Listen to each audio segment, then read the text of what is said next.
আমাদেরকে ক্ষতি হয়, আমাদের অকল্যাণ রয়েছে, সেই কাজ থেকে নিজেদেরকে এবং জাতিকে বাঁচাতে হবে। এই মর্মে তিনি কোরআন এবং রাসূল প্রেরণ করেছেন। তো যে আল্লাহ আমাদের মঙ্গল চান, তিনি আমাদেরকে সব রকমের অকল্যাণ থেকে মুক্ত দেখতে চান। আমরা তার প্রশংসা করি, আমরা বলি আলহামদুলিল্লাহ। সালাতু ওয়াস সালাম প্রিয়নবী মুহাম্মদুর রাসূলুল্লাহ সাল্লাল্লাহু আলাইহি ওয়াসাল্লামের প্রতি, যার মাধ্যমে আমরা এই দিন পেয়েছি, যিনি আমাদেরকে সতর্ক সাবধান করেছেন এবং আল্লাহ সুবহানাহু ওয়া তাআলা পক্ষ থেকে যে দায়িত্ব তাকে দেওয়া হয়েছিল তিনি তা পূর্ণ করে দেখিয়েছেন। আমরা তার প্রতি সালাত এবং সালাম পাঠ করি। আমরা বলি আল্লাহুম্মা সাল্লি ওয়া সাল্লিম ওয়া বারিক আলা নবিয়িকা মুহাম্মদ। আজকের খুতবার মূল বিষয় হবে ভালো কাজের প্রতি আদেশ এবং অন্যায়কে রুখে দেয়া বা অন্যায়ের প্রতি বাধা প্রদান করা, যার যতটা ক্ষমতা আছে ততটা। এর কল্যাণ এবং অকল্যাণ নিয়ে যদি আমরা এই কাজটা করি তাহলে আমাদের মর্যাদা কি হবে, আমরা কি পেতে পারি, আর এই কাজটা ছেড়ে দিলে আমাদের কি ক্ষতি হবে, সেটা আজকের আলোচনায় কিছুটা ইঙ্গিত করা হবে। অবশ্যই এটা অত্যন্ত গুরুত্বপূর্ণ একটা বিষয় যে ভালো কাজের আদেশ করা এবং মন্দ কাজ থেকে নিষেধ করা। ভালো কাজের আদেশ এবং অন্যায় কাজে বাধা, এর উপর কায়েম থাকা, এই মর্মে স্রষ্টার সাথে সৃষ্টির একটি অঙ্গীকার রয়েছে। মানে আল্লাহ সুবহানাহু ওয়া তাআলার সাথে আমাদের একটা অঙ্গীকার রয়েছে, আর এর উপরেই সমস্ত সৃষ্টি স্থায়িত্ব এবং কল্যাণ নিহিত রয়েছে। তার মানে আমরা যদি ভালো কাজের আদেশ করি, মন্দ কাজ থেকে নিষেধ করি, তাহলে এই কাজের মাঝে আল্লাহ সুবহানাহু ওয়া তাআলার সাথে এই সৃষ্টির একটা সম্পর্ক, স্থায়িত্বের ব্যাপার রয়েছে। এই কাজটা যতদিন চলতে থাকবে ততদিন এই কাউন মানে কাউনিয়াত টিকে থাকবে, আর এটা যখন থেমে যাবে আল্লাহ সুবহানাহু ওয়া তাআলা এই পৃথিবীকে তখন আর রাখবে না, তখন শুধু খারাপের মাত্রায় বেড়ে যাবে। তখন এই জাতিকে আল্লাহ সুবহানাহু ওয়া তাআলা হয় ভিন্ন জাতিতে রূপান্তরিত করে দেবেন, আর এইভাবে যখন সর্বশেষ অবস্থাটা চলে আসবে তখন আল্লাহ সুবহানাহু ওয়া তাআলা কিয়ামত ঘটিয়ে দিবেন। তাহলে ভালো কাজের আদেশ এবং মন্দ কাজের মাঝেই এই পৃথিবী টিকে থাকার ব্যবস্থা আল্লাহ সুবহানাহু ওয়া তাআলা করেছেন। যখনই কোনো জাতি এই কাজটি বন্ধ করেছে বা করবে, তখনই তারা ক্ষতিগ্রস্ত হয়েছে বা আল্লাহর শাস্তির মুখোমুখি হয়েছে। এই মর্মে আমরা আপনাদেরকে যেটা দেখাতে পারি যে ভালো কাজের আদেশ এবং মন্দ কাজ থেকে নিষেধ করা, এটা মূলত হচ্ছে আল্লাহ সুবহানাহু ওয়া তাআলার সুন্নাহ বা তার নীতি।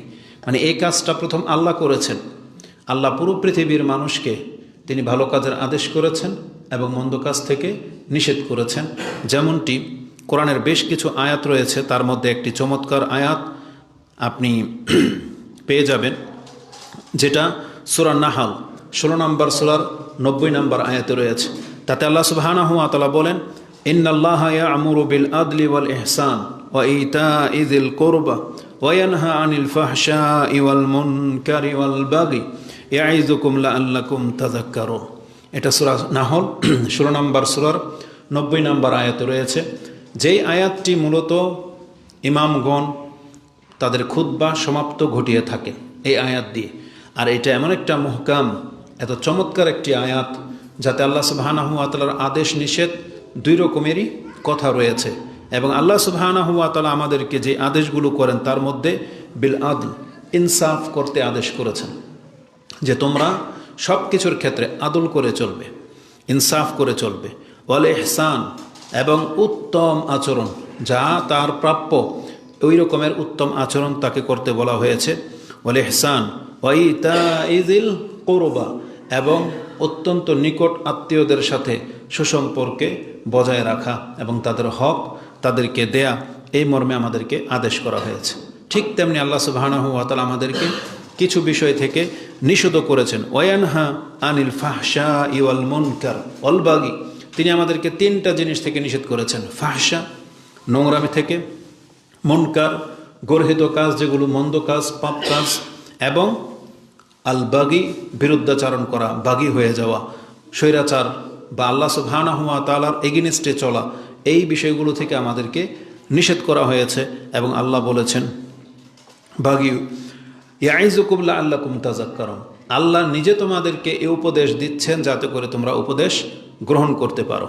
তাহলে এই আয়াতের মধ্যে আদেশ এবং নিষেধ দুই কথাই পাওয়া যায়। তার মানে বোঝা যাচ্ছে যে আল্লাহ সুবহানাহু ওয়া তাআলার এটা হচ্ছে সুন্নাহ যে তিনি নিজে আমাদেরকে ভালো কাজের আদেশ এবং মন্দ কাজ থেকে নিষেধ করেছেন। এই নিয়মটি কোরআনের বহু আয়াতে আপনি পাবেন। যেমন কোরআনকে নাজিল করা হয়েছে এই দুইটা উদ্দেশ্য নিয়েই। কোরআন যেমন আমাদেরকে সুসংবাদ দিয়েছে, কোরআন তেমনি আমাদেরকে সতর্ক সাবধানও করেছে। যেমন কোরআন সম্পর্কে আল্লাহ সুবহানাহু ওয়া তাআলা বলেন, ফাইন্নামা ইয়াসসারনাহু বিলিসানিকা লিতুবাশশিরা বিহিল মুত্তাকিন ওয়া তুনজিরা বিহি কওমান নুদ্দাম। আল্লাহ সুবহানাহু ওয়া তাআলা সূরা মারইয়াম 19 নম্বর সূরার 97 নম্বর আয়াতে এই কোরআন সম্পর্কে বলতেছেন, ফাইন্নামা ইয়াসসারনাহু বিলিসানিকা, আমি এই কোরআনকে তোমার জবানে উচ্চারণে যাতে সহজ হয়, মানে তোমার ভাষাভাষী করে আরবি ভাষায় নাজিল করেছি, লিতুবাশশিরা বিহিল মুত্তাকিন, যাতে করে তুমি মুত্তাকিদেরকে সুসংবাদ দিতে পারো, আর ওয়াতুনজিরা বিহি কওমান লুদ্দা, এবং যারা তর্ক করে তোমার সাথে আল্লাহ, পরকাল, ঈমান, আমল নিয়ে, তাদেরকে যেন তুমি সতর্ক করতে পারো। তাই এই কোরআনকে তোমার প্রতি নাজিল করা হয়েছে। এই মর্মে আল্লাহ সুবহানাহু ওয়া তাআলা সূরা বনী ইসরাঈল 17 নম্বর সূরার 8, 9, 10, 8, 9 এই দুইটা আয়াতে পেয়ে যাবেন যে কোরআনকে কেন নাজিল করা হয়েছে। আপনি পাবেন সূরা কাহফের প্রথম দিকে, যেখানে আমরা প্রত্যেক জুমায় পাঠ করে থাকি। যেমন সেই সূরাটার প্রথম দিকে কি রয়েছে, আলহামদুলিল্লাহিল্লাযী আনজালা আলা আবদিহিল কিতাবা ওয়া লাম ইয়াজআল লাহু ইওয়াজা কাইয়িমান লিয়ুনযিরা বা'সান শাদীদাম মিন লাদুনহু ওয়া ইউবাশশিরাল মুমিনিনা আল্লাযীনা ইয়ামালুনাস সালিহাতি আন্না লাহুম আজরান হাসানা মাকিসিনা ফীহি আবাদা ওয়া ইউনযিরাল্লাযীনা ক্বালু ইত্তাখাযাল্লাহু ওয়ালাদা। তাহলে প্রথম হচ্ছে সুসংবাদ মুত্তাকিদের জন্য, তাদের জন্য রয়েছে স্থায়ী একটা জান্নাত। আর পরবর্তীতে সতর্ক করা হয়েছে যারা আল্লাহ সম্পর্কে মন্দ কথা বলে। তো এইভাবে আল্লাহ সুবহানাহু ওয়া তাআলা কোরআনের বেশ কিছু সূরাতে এই আয়াত রেখেছেন যে কোরআন তোমাদেরকে সুসংবাদ দেবে, কোরআন তোমাদেরকে সতর্ক সাবধান করবে।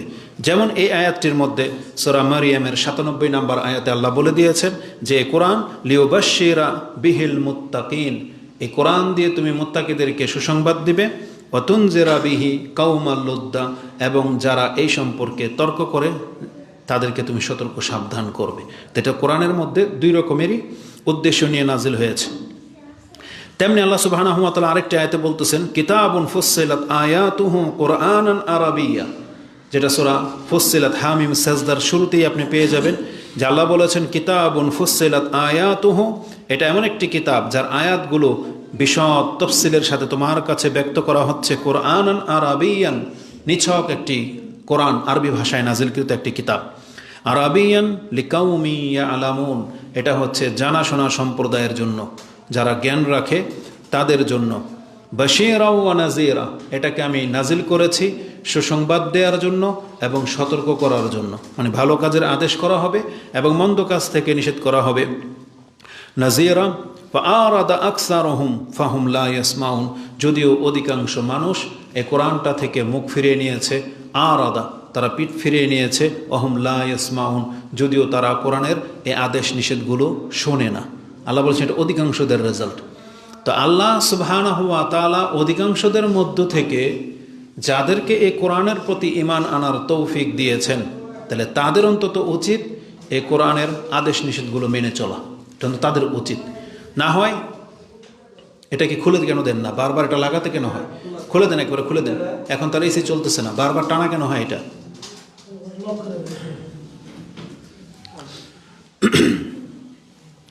তো ফুসসিলাত এই আয়াতের মধ্যে আল্লাহ সুবহানাহু ওয়া তাআলা বলেছেন এই কোরআন মানুষকে সুসংবাদ দেয় এবং সতর্ক সাবধান করে। যেমন ফজিলত বর্ণনা করা হয়েছে, তেমনি ভীতি প্রদর্শনও করা হয়েছে কোরআনের মাধ্যমে। এই সমন্বয়ের মাঝেই হলো দিন, এই দুইটার মাঝে আমরা নাজাতের রাস্তা পাব। যদি কোনো একটা আপনি গ্রহণ করেন তাহলে আপনার সঠিক পথ থেকে সরে যাওয়ার চান্স রয়েছে। আরেকটু দুইটা আয়াত বলে তারপরে বিষয়টা বলি। যেমন কোরআন যেমন ভালো এবং মন্দ কাজ উভয়ের মাঝে এসেছে, তেমনি রাসূলুল্লাহ সাল্লাল্লাহু আলাইহি ওয়াসাল্লাম সম্পর্কেও বলা হয়েছে যে আপনাকেও পাঠিয়েছি ভালো কাজের প্রতি মানুষকে সুসংবাদ দেয়া আদেশ করা এবং মন্দ কাজ থেকে তাদেরকে সতর্ক সাবধান করা। এটাও রাসূলদের পাঠানোর মূল উদ্দেশ্য ছিল। এই মর্মে আল্লাহ সুবহানাহু ওয়া তাআলা কোরআনে বেশ কিছু আয়াত রেখেছেন। তার মধ্যে আপনি পেয়ে যাবেন সূরা ফুরকান 25 নম্বর সূরা 56 নম্বর আয়াতে। তাতে আল্লাহ সুবহানাহু ওয়া তাআলা বলেন, ওয়ামা আরসালনাকা ইল্লা মুবাশশিরান ওয়া নাযীরা। আল্লাহ বলছেন ওয়ামা আরসালনাকা, আপনাকে তো পাঠাইনি আমি, তবে ইল্লা মুবাশশিরান ওয়া নাযীরা, আপনি তো হলেন সুসংবাদদাতা এবং আপনি হচ্ছেন প্রকাশ্য সতর্ককারী। তার মানে রাসূলুল্লাহ সাল্লাল্লাহু আলাইহি ওয়াসাল্লামকে পৃথিবীতে পাঠানোর মূল উদ্দেশ্য হলো তারা পৃথিবীতে এসে ভালো কাজের প্রতি মানুষকে আহ্বান করেছেন, এই কাজ করলে সুসংবাদ রয়েছে, এবং মন্দ কাজ থেকে তারা আমাদেরকে সতর্ক সাবধান করেছেন যাতে করে তা থেকে আমরা বেঁচে থাকতে পারি। ঠিক রাসূল সাল্লাল্লাহু আলাইহি ওয়াসাল্লাম সম্পর্কে আরেকটি আয়াতে সূরা সাবা 34 নম্বর সূরার 28 নম্বর আয়াতে আপনি পেয়ে যাবেন। তাতে আল্লাহ বলেছেন, ওয়ামা আরসালনাকা ইল্লা কাফফাতাল লিন্নাসি বাশীরাও ওয়া নাযীরা। হে নবী, আপনাকে তো পাঠানো হয়েছে কেবল সারা বিশ্বের মানুষের জন্য সুসংবাদদাতা এবং সতর্ককারী রূপে। বাশীরা ওয়া নাযীরা ওয়ালাকিন্না আকসারান নাসি লা ইয়ালামুন, যদিও অধিকাংশ মানুষ এটা জ্ঞান রাখে না যে রাসূলুল্লাহ সাল্লাল্লাহু আলাইহি ওয়াসাল্লাম সারা বিশ্বের মানুষের জন্য, পুরো পৃথিবীর মানুষের জন্য সতর্ককারী এবং সুসংবাদদাতা হিসেবে প্রেরিত হয়েছেন, যেটা অধিকাংশ মানুষ জ্ঞান রাখে না। এ মর্মে আল্লাহ সুবহানাহু ওয়া তাআলা উল্লেখ করেছেন। তাহলে এই তিনটা দিক আমি আপনার কাছে তুলে ধরলাম যে ভালো কাজের আদেশ এবং মন্দ কাজের নিষেধ, এটা মূলত হচ্ছে আল্লাহর সুন্নাহ। এই কাজটা প্রথম আল্লাহ করেছেন এবং এই কাজের উদ্দেশ্যেই কোরআন নাজিল করা হয়েছে এবং এই কাজের জন্যই রাসূলকে প্রেরণ করা হয়েছে। তার মানে এটা হচ্ছে মূল মিশন এই পৃথিবীতে রাসূল আসার, এই কিতাব নাজিল হওয়ার, যে মানুষকে ভালো কাজের আদেশ করা হবে, আদেশ করা হয়েছে, এবং মন্দ কাজ থেকে নিষেধ করা হবে এবং করা হয়েছে। তো ওটা এখন আমাদের উপরে বর্তাবে, কারণ রাসূলুল্লাহ সাল্লাল্লাহু আলাইহি ওয়াসাল্লামের পর আল্লাহ সুবহানাহু ওয়া তাআলার এই সুন্নাহ যেমন আম্বিয়াগণ পালন করেছেন, আমাদের নবী মুহাম্মদ সাল্লাল্লাহু আলাইহি সাল্লাম পালন করেছেন, তারপরে সেটা আমাদের উপরে বর্তাবে। এই ক্ষেত্রে আপনাদেরকে একটা জিনিস বলেছিলাম, সেটা হচ্ছে কোরআনে আমাদেরকে ভালো কাজের প্রতি আদেশ করা শেখায় এবং মন্দ কাজ থেকে নিষেধ করাও শেখায়। এই দুইটা হচ্ছে ডানা, এই দুইটা হচ্ছে ব্যালেন্স। কারণ আমাদের দেশের এক শ্রেণীর মানুষ আছে যারা দাওয়াতি কাজ করে শুধু পজিটিভ, হা আর হা, ওখানে না নাই। তাদের বক্তব্যের মধ্যে, শিক্ষার মধ্যে, তাদের ওই চিল্লার মধ্যে আপনি না কোনো কিছু পাবেন না, সব ফজিলত। এটা করলেন এত নেকি, এটা করলেন এত নেকি, আসেন বসি ফায়দা হবে, শুধু পজিটিভ, নেগেটিভটা নাই। সেখানে আপনাকে জিহাদের বক্তব্য দেওয়া হবে না, সেখানে আপনাকে শিরকে থেকে বাঁচার বক্তব্য দেওয়া হবে না, শিরিক কি সেগুলো জানানো হবে না, আপনাকে পাপ থেকে বাঁচেন ওই সমস্ত বিষয়গুলোকে প্রকাশ্যে বক্তব্য দেওয়া হবে না, সুদ ঘুষের বিরুদ্ধে প্রকাশ্য কোনো বক্তব্য নাই, শুধু ফায়দার বক্তব্য আছে। কারণ তাদের থিওরি হলো যদি আমরা মানুষকে ওগুলো থেকে নিষেধ করি, ওই পোলাপানগুলো আমাদের সাথে আর তাবলিগে আসবে না। কিন্তু রেজাল্ট কি জানেন? আমাদের চোখের সামনে। কারণ একটা জাতির বেশভূষায় আপনি বাহ্যিকভাবে ধার্মিক মনে হলেও ধার্মিকতা যদি অন্তরে না ঢুকে, আল্লাহর ভয়, ভীতি এবং সঠিক জ্ঞান, তখন এই জাতির দ্বারা যে কোনো ধরনের খারাপই প্রকাশ পেতে পারে। আর যেটা বাস্তবে ঘটে যাচ্ছে, যে আজকে আমরা যাদেরকে নিরীহ প্রাণীর মতন ভাবতাম, এরা নাকি নিরীহ, অসহায়, অথচ এরা কতটা উগ্র এটা তো আমরা প্রথম থেকেই দেখে আসতেছি। কিন্তু জাতিকে আল্লাহ সুবহানাহু ওয়া তাআলা এখন দেখিয়ে দিচ্ছেন যে এদের ভিতরে কতটা হিংস্রতা কাজ করে। এই রূপটা হচ্ছে সেম ইবলিসের মতো। ইবলিসকে আল্লাহ সুবহানাহু ওয়া তাআলা এমনিতে আমাদের কাছে পরিচয় করায় দেয় নাই, যদিও ইবলিস অনেক ধার্মিক ছিল, কিন্তু আল্লাহ সুবহানাহু ওয়া তাআলা বোঝাতে চেয়েছেন যে এর ধার্মিক হওয়া সত্ত্বেও এর অন্তরের ভিতরে অহংকার আছে, এটা আমি জাতির কাছে প্রকাশ করে দেব। এই জন্য আল্লাহ সুবহানাহু ওয়া তাআলা সে আদেশ করেছিলেন যে উসজুদ লি আদম, তোমরা আদমকে সাজদা করো। ফেরেশতারা যে অহংকার মুক্ত, তারা সাজদা করে প্রমাণ করে দিয়েছিল, কিন্তু ইবলিস যে অহংকার নিয়ে বেঁচেছিল, আর অহংকারটা সেই দিন প্রকাশ পেয়ে গিয়েছিল। ঠিক তেমনি আমরা তাদেরকে মনে করি নিরীহ প্রাণী, এমনটাই তো বলে না, তারা অসহায়। কারো ওই যে এমন সাপ করে না, কো ফুসফাস মারে না, কো ঢুস ঢাস, মানে এরকম আমাদেরকে বোঝানো হয়েছে। কিন্তু আমরা তো জানি যারা কত মারাত্মক বাতিল আকিদার যত মানুষ আছে তারা জ্বালামুখী যেটাকে বলা হয় একসময় ফুটবেই, কারণ তার ভিতরে আগুন রয়েছে। আমরা যখন দাওয়াতি কাজ করি তখন দেখেছি এদের সাথে না মিললে, না বসলে আপনি বুঝতে পারবেন না। আপনি তার কথা মেনে না নেন, দাওয়াত গ্রহণ না করেন, এর পরের দিন আপনাকে সালাম পর্যন্ত দেবে না। এটা একটা বাস্তবতা, আমি আপনার কাছে বলি, এটা মিথ্যা প্রচার না। আপনি তাবলিগ জামাতের লোকদেরকে যতটা ধার্মিক মনে করেন, আপনি কয়েকদিন খালি তাদের সাথে মিশবেন না, তাদেরকে পাত্তা দিবেন না, বা তার কথাকে আপনি বিট্রে করবেন, কোনো একটা ভুল ধরেন, এরপর দিন থেকে আপনাকে সে মুসলমানই মনে করবে না, সালামই দিবেন আপনাকে। কিন্তু এই জাতিটাকে ধার্মিক অনেকে ভেবে নিয়েছে। আরে কতটা ধার্মিক হলে এমন হয়? আজকে এই মারামারি যদি একটা কবর মাজার পূজারীর সাথে হতো তাহলে মেনে নেওয়া যেত, কিন্তু তারা নিজের ভাইকে, ওই সম্পত্তি, ওই জায়গার লোক কে আগে বসবে বা কে কি, এটাইটা স্যাক্রিফাইস কী জিনিস সেটা তারা শিখে নেয়। তারা নাকি নিজেরটা খেয়ে বিলে দাওয়াতি কাজ করে। তো নিজেরটা খেয়েই যখন দাওয়াতি কাজ করে, টঙ্গীর মাঠ একটা ছেড়ে দিলে আরেকটার ব্যবস্থা আল্লাহ করে দেবে, সেই চিন্তা কেন নাই? ওটার আধিপত্য বিস্তার করে কেন্দ্র করে কেন দুই গ্রুপে আবার মারামারি? তাও আবার সুন্নতি লেবাস, পাগড়ি, জুব্বা পরে পুরা পৃথিবীর কাছে এটা কি তুলে ধরতে চেয়েছে? এমনি তো হিন্দু, খ্রিস্টান, ইহুদি, নাসারারা বলে যে আমরা নাকি জঙ্গি, মুসলিমরা নাকি জঙ্গি। তা যখন টাইম লাইনেগুলোর মধ্যে এরকম লাঠি ছোটা নিয়ে যদি দেখায় যে মুসলিমের গায়ে মেরে রক্ত বের করে দিচ্ছে পুরা বিশ্বের কাছে, এটা কি, তারা কি এটা তাবলিগি প্রমাণ করলো নাকি মুসলিম প্রমাণ করলো? তো জাতি তো জানবে এটা মুসলিমের চিত্র, তাই না? তো এইভাবে তারা এই ইসলামটাকে নিয়ে খেলতামশা করে। অথচ রাসূলুল্লাহ সাল্লাল্লাহু আলাইহি ওয়াসাল্লাম বলেছেন, ইবনে মাজাতে বেশি দিন হয়নি, গত 1 মাস আগের এই বক্তব্য, যে মুসলিমকে হত্যা করা, মুসলিমদের গায়ে রক্ত ঝরানো, এটা কত বড় পাপ। রাসূল বলেছেন, মান হামালা আলা সিলা আলা আখি, মান হামালা সিলা আলা আখিহি ফাহুমা ফি জুরুফি জাহান্নাম। যেই ব্যক্তি, দুইজন ব্যক্তি যদি লাঠি নিয়ে, অস্ত্র নিয়ে তার ভাইকে তাক করে বা মুখোমুখি হয়, দুইজন যদি লাঠি ধরে, তাহলে দুইজনই জাহান্নামের উপরে। দুইজনই কোথায় দাঁড়ানো?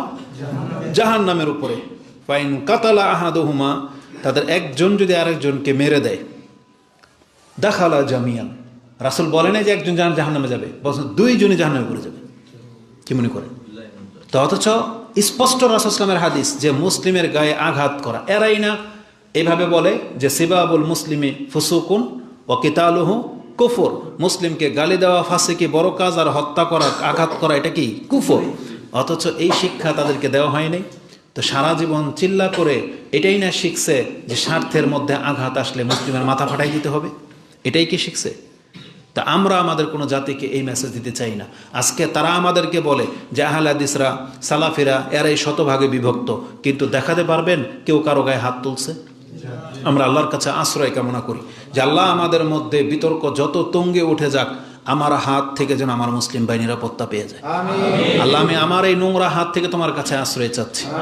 এটা আমাদের প্রত্যেকটা সালাফি মানহাজের ভাইদেরকে, কোরআন সুন্নাহ যারা মেনে চলেন, তাদেরকে এটা আল্লাহর কাছে আশ্রয় চাইতে হবে যে আল্লাহ, আমি যেন আমার হাত দিয়ে কোনো মুসলিম ভাইয়ের গায়ে আঘাত না করি। কারণ এটা মারাত্মক ব্যাপার। কিন্তু আমাদেরকে আল্লাহ তুমি হাবিলের মতো করে দাও, আমরা যেন কাবিল না হই, এটা আমাদেরকে চাইতে হবে। কারণ রাসূলুল্লাহ সাল্লাল্লাহু আলাইহি ওয়াসাল্লাম আমাদেরকে শিখিয়েছেন যে ফিতনার সময় তুমি তোমার হাতকে থামিয়ে রাখবা, তোমার অস্ত্রকে তুমি ওই পাথর দিয়ে ভোঁতা করে ফেলবা, যাতে তোমার অস্ত্রের আঘাতে কোনো মুসলিম ভাইয়ের রক্ত না ঝরে। রাসূল বলেছেন, কেউ যদি এটা না চায় যে তার আর জান্নাতের মাঝে আধা হাত দূরত্ব তৈরি হয়ে যাক, তাহলে সে যেন তার ভাইয়ের 1 আঞ্জলি রক্ত ঝরা থেকে নিজেকে যেন হেফাজতে রাখে। তার মানে আপনার দ্বারা যদি আপনার কোনো মুসলিম ভাইয়ের 1 আঞ্জলি রক্ত ঝরে যায়, আপনার মধ্যে আর জান্নাতের মধ্যে আধা হাত দূরত্ব তৈরি হয়ে যাবে, আপনি যেতে পারবেন না, ঢুকতেই পারবেন না জান্নাতে। এটা খুব মারাত্মক ব্যাপার।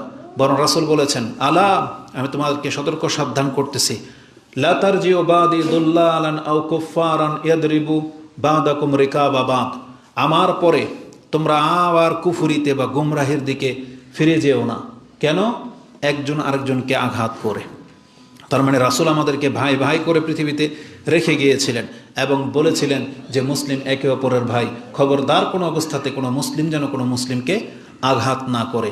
তাহলে এটা চরম পাপ। আল্লাহ সুবহানাহু ওয়া তাআলা এটাকে কঠিন পাপ বলেছেন।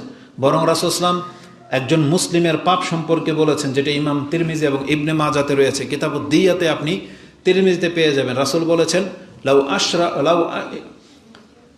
ইশতারাকু ওয়ালাউ আন্না মা ফিস সামাওয়াতি ওয়াল আরদি ইশতারাকু আলা দামি মুসলিমিন লা আকুব্বাহুমুল্লাহু জামিয়ান লা আকুব্বাহুমুল্লাহু ফিন্নারি জামিয়ান বা আকুব্বাহুমুল্লাহু ফিন্নার। যদি কোনো ব্যক্তিকে, কোনো মুসলিমকে হত্যা করার ক্ষেত্রে পৃথিবীর সমস্ত মানুষ এবং আকাশে যারা আছে সবাই যদি অংশ নেয়, তাহলে একজন মুসলিমকে যদি সমস্ত সৃষ্টি মিলে পিটিয়ে মেরে দেয়, আল্লাহ সুবহানাহু ওয়া তাআলা একজন মুসলিমের রক্তের বদলা নিতে গেলে এই সমস্ত সৃষ্টিকে জাহান্নামে ফেলে দেবেন, দ্বিধা করবেন না। মানে যারা তাকে মারার সাথে সাথে অংশ ছিল তাদের প্রত্যেককে আল্লাহ জাহান্নামে ফেলে দিবেন। এটা আল্লাহ দেখবে না যে একটা মুসলিমকে মারার কারণে এতগুলো মুসলিমকে আমি জাহান্নামে দেব। আল্লাহ বলছেন না, এটা হবে না। আমি সমস্ত সৃষ্টিকে যারা এই মৃত্যুর মার্ডারে অংশ নিয়েছে সবাইকে আমি জাহান্নামে ফেলে দেব। একজন মুসলিমের মান মর্যাদা এমন। তাহলে এই যে জাতিটা যারা ফুসফাস করে না, বলতেছেন এরা নিজের খেয়ে চলে, কিন্তু এদের মধ্যে কত উগ্রতা আছে এটা তারা কিন্তু প্রকাশ করে দিল। এটাই হচ্ছে মানে সঠিক এবং দ্বন্দ্বের বা মন্দের পার্থক্য। এই জন্য কোরআন সুন্নাহ দিয়ে শিখতে হবে, কোরআন সুন্নাহ দিয়ে সঠিক তালিমটা আপনাকে নিতে হবে। শুধু বেশভূষায় ইসলাম থাকলে ওটাকে সঠিক মানহাজের লোক ধরা যাবে না। এই জন্য আকিদার দিক থেকে মজবুত থাকতে হবে ঈমান, এবং সঠিক শিক্ষাটা আমাদেরকে সঠিক ব্যক্তিদের কাছ থেকেই শিখতে হবে, না হলে এই ধরনের সিচুয়েশনে আমাদেরকেও পড়তে হবে। আল্লাহ আমাদেরকে হেফাজত করুন, আমিন। তো আল্লাহ সুবহানাহু ওয়া তাআলার দাওয়াতের মধ্যে দুইটা জিনিস আছে, হ্যাঁ আছে ও নাও আছে। এই দুইটা জিনিস থাকতে হবে। এবং রাসূলুল্লাহ সাল্লাল্লাহু আলাইহি ওয়াসাল্লাম তিনি যে এটাকে ওয়ালাইকুম আসসালাম তিনি যে এটাকে পরিপূর্ণভাবে পালন করে দেখিয়েছেন, এই মর্মে আল্লাহ সুবহানাহু ওয়া তাআলা আমাদেরকে জানিয়েছেন যে রাসূলগণ তিনি তাদের জাতির কাছে এই দাওয়াতি কাজই করতেন। তারা মানুষকে ভালো কাজের আদেশ করতেন এবং মন্দ কাজের নিষেধ করতেন। যেমন সর্বপ্রথম রাসূল সম্পর্কে একটা আয়াত আপনি নিয়ে নেন, যে রাসূলুল্লাহ সাল্লাল্লাহু আলাইহি ওয়াসাল্লামকে জানানো হয়েছে যে নূহ আলাইহিস সালাম তিনি তার জাতির কাছে সতর্ককারী হয়ে এসেছিলেন। যেমনটা আল্লাহ সুবহানাহু ওয়া তাআলা সূরা নূহ ৭১ নম্বর সূরার শুরুতেই বলেছেন, বাদ আউযু বিল্লাহি মিনাশ শাইতানির রাজিম, বিসমিল্লাহির রহমানির রহিম, ইন্না আরসালনা নূহান ইলা কওমিহি আন আনজির কওমাকা মিন ক্বাবলি আন ইয়াতিয়াহুম আযাবুন আলীম। আল্লাহ বলেছেন আমি নূহ আলাইহিস সালামকে তার জাতির কাছে এই মর্মে পাঠিয়েছিলাম, আন আনজির কওমাক, তুমি তোমার জাতিরকে সতর্ক সাবধান করো, মিন ক্বাবলি আন ইয়াতিয়াহুমুল আযাব, যাতে করে তাদের কাছে ওই বিপজ্জনক শাস্তি এসে পড়ার আগেই তাদেরকে সতর্ক সাবধান করা হোক। এটা রাসূলুল্লাহ সাল্লাল্লাহু আলাইহি সাল্লামকে জানানো হয়েছে যে নূহ আলাইহিস সালাম তিনি তার জাতির কাছে সতর্ককারী হয়ে এসেছিলেন, এবং নূহ আলাইহিস সালাম তিনি গিয়ে তার জাতিকে যা বলেছিলেন তা হলো কালা ইয়া কওমি ইন্নী লাকুম মিনহু নাযীরুম মুবিন। আর তিনি বলে ইয়া কওমি ইন্নী লাকুম নাযীরুম মুবিন, আমি তোমাদের কাছে একজন সুস্পষ্ট সতর্ককারী হয়ে এসেছি। নাযীরুম মুবিন, সতর্ক সাবধানকারী হয়ে এসেছি। এটা হচ্ছে নূহ আলাইহিস সালাম। আমাদের নবী সর্বশেষ নবী মুহাম্মদ রাসূলুল্লাহ সাল্লাল্লাহু আলাইহি ওয়াসাল্লাম তিনিও বলেছেন, ওমা আরসালনাকা ইল্লা কাফাতাল লিন্নাসি বাশীরাও ওয়া নাযীরা। একটু আগে যেটা বলেছি যে আমি মুহাম্মদ সাল্লাল্লাহু আলাইহি ওয়াসাল্লামকে সুস্পষ্ট সতর্ককারী এবং সুসংবাদদাতা করে এই পৃথিবীতে প্রেরণ করেছি। তো রাসূলুল্লাহ সাল্লাল্লাহু আলাইহি ওয়াসাল্লাম তার দাওয়াতে আল্লাহ সুবহানাহু ওয়া তাআলার নীতি পরিপূর্ণভাবে বিদ্যমান ছিল। কারণ আল্লাহর দাওয়াত কি ছিল? ভালো কাজের প্রতি আদেশ করা, মন্দ কাজের প্রতি নিষেধ করা। তিনি যেমন ভালো দিকগুলো বলতেন, তেমনি অন্যায় থেকেও বারণ করতেন। যেমন ইবনে আব্বাস বলতেছেন, ইন্না অফ দ্য আব্দুল কাইস, আপনাদের জানা আছে যে কয়েকজন যুবক রাসূলুল্লাহ সাল্লাল্লাহু আলাইহি ওয়াসাল্লামের সাথে কিছুদিন এসে সময় কাটান এবং ধর্ম সম্পর্কে জানার জন্য মসজিদে নববীতেই ছিলেন। বেশ কিছুদিন পর তারা যখন তাদের অঞ্চলে ফিরে যাবে, তখন রাসূলুল্লাহ সাল্লাল্লাহু আলাইহি ওয়াসাল্লামকে বলেছিলেন যে আমাদেরকে কিছু উপদেশ দিন যে কী নিয়ে আমরা ফেরত যাব। তখন রাসূলুল্লাহ সাল্লাল্লাহু আলাইহি ওয়াসাল্লাম তাদেরকে কিছু আদেশ এবং কিছু নিষেধ করেছিলেন। কালু ফামুরনা বিআমরিন না'মালু বিহি ওয়া নাদউ ইলাইহি মিন ওয়ারাআনা, আমাদেরকে এমন কিছু কথা বলেন যেগুলো আমরা নিজেরা আমল করব এবং যাদেরকে আমরা রেখে এসেছি তাদের কাছে গিয়ে পৌঁছে দেব। তখন নাদখুলু বিহিল জান্নাহ, বর্ণনায় আসছে এমন কিছু যেগুলো দিয়ে আমরা জান্নাতে যেতে পারবো, মানে এমন কিছু বলেন যেগুলো দিয়ে আমরা জান্নাতে যেতে পারবো। রাসূলুল্লাহ সাল্লাল্লাহু আলাইহি ওয়াসাল্লাম তখন তাদেরকে ফাকালা ফাআমারাহুম বিআরবাইন ওয়া নাহাহুম আন আরবা, তখন রাসূলুল্লাহ সাল্লাল্লাহু আলাইহি ওয়াসাল্লাম তাকে 4টা জিনিস থেকে আদেশ করলেন, 4টা জিনিসের আদেশ করলেন, উপদেশ দিলেন, এবং 4টা জিনিস থেকে তাদেরকে নিষেধ করলেন। তো এই হাদিসের মধ্যে আদেশ এবং নিষেধ দুটাই আছে, যে হাদিসটি আপনি মুসলিমের ঈমানের অধ্যায়ে 24 নম্বর হাদিসে পেয়ে যাবেন। তা আমি যেটা বোঝাতে চাচ্ছি, ভালো কাজের আদেশ করা, মন্দ কাজ থেকে নিষেধ করা, এটা রাসূলদের মিশন। রাসূলরা এই কাজটা করতেন, আর এটা তারা কখনো থেমে যাননি বা এটাতে কোনো রকমের অনীহা করেননি। এর প্রেক্ষিতে কিন্তু তাদেরকে অনেক কিছু সহ্য করতে হয়েছে, তাদেরকে আঘাত করা হয়েছিল, তারা সেটাকে ধৈর্যের সাথে নিয়েছেন। আর মানুষকে যখন আপনি ভালো কিছু বলবেন, সাথে যদি মন্দ থেকে নিষেধ করেন, তখন আপনার উপরে একটু চড়াও হবে, আপনার পজিটিভ দিকটা একটু নেগেটিভ হবে, আপনাকে তারা অন্য চোখে দেখবে, আপনাকে এড়িয়ে যাবে। আর যদি এটাকে আপনি কন্টিনিউ করেন, পারলে তারা আপনার সাথে শত্রুতা তৈরি হয়ে যাবে। এই জন্য দাওয়াতি কাজে ধৈর্য লাগে। দাওয়াতি কাজের বরকত যেমন, মেহনত যেমন, যত মর্যাদা রয়েছে, তেমনি এটার রিস্ক নিতে হবে আপনাকে। এটার সাইড এফেক্টও আছে, আপনার উপরে আঘাতও আসতে পারে। আর এটা যে অনেক বড় একটা কাজ, যেমন লোকমান আলাইহিস সালাম তিনি তার ছেলেকে যে উপদেশগুলো দিয়েছিলেন, তার মধ্যে এটা একটা ছিল যে ইয়া বুনাইয়া আকিমিস সালাহ ওয়ামুর বিল মারুফ ওয়ানহা আনিল মুনকার, তুমি সালাত কায়েম করবে এবং ভালো কাজের আদেশ করবে এবং মন্দ কাজ থেকে নিষেধ করবে। ওয়াসবির আলা মা আসাবাক ইন্না যালিকা মিন আজমিল উমুর, এবং এর বিপরীতে তুমি যেটা প্রাপ্য হবে, তুমি সেই ক্ষেত্রে ধৈর্য ধারণ করবে। কারণ তোমাকে কটূক্তি কথা শুনতে হইতে পারে, তোমাকে ছুঁড়ে ফেলে দেওয়া হইতে পারে, কারণ এটা অনেক মহান একটা কাজ। তার মানে দাওয়াত কাজে ধৈর্য ধারণ করা এটা অনেক বড় একটা কাজ, ভালো কাজের আদেশ এবং মন্দ কাজ থেকে নিষেধ করা। তা একজন পিতা তার সন্তানকে উপদেশ দিতে গিয়ে এই উপদেশটাও রেখেছিলেন যে তুমি ভালো কাজের আদেশ করবে এবং মন্দ কাজের নিষেধ করবে। তো এটা প্রত্যেকটা ব্যক্তির দায়িত্ব বর্তায়, কারণ আম্বিয়াগণের পর এই দায়িত্ব প্রত্যেকটা মুসলিমের উপরে বর্তাবে। যেমনটা লোকমান আলাইহিস সালাম থেকেও প্রমাণ করা হয়েছে যে তিনি তার সন্তানকে এইভাবে ভালো কাজের আদেশ এবং মন্দ কাজ থেকে নিষেধ করতে বলেছিলেন। তো ভালো কাজের আদেশ এবং অন্যায় কাজে বাধা প্রদান করা, এর হুকুম হলো এই উম্মতের প্রত্যেকের উপরে এটা ফরজ দায়িত্ব, প্রত্যেকের উপরে ফরজ দায়িত্ব।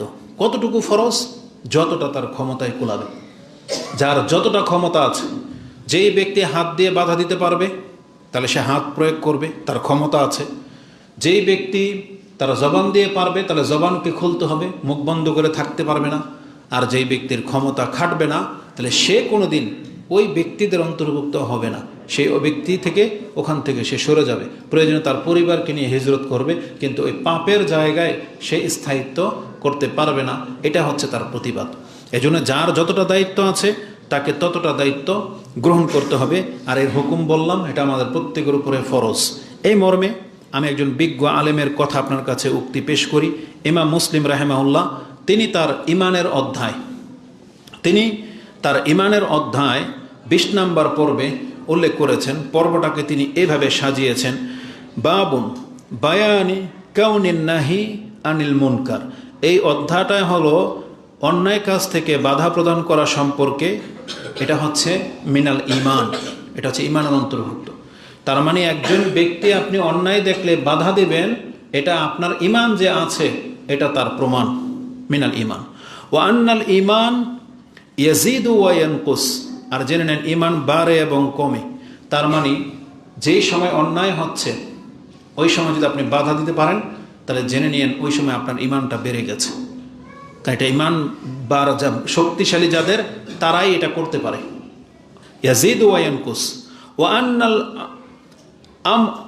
আন্নাল আমরা বিল মারুফ ওয়া নাহা আনিল মুনকার ওয়াজিবান।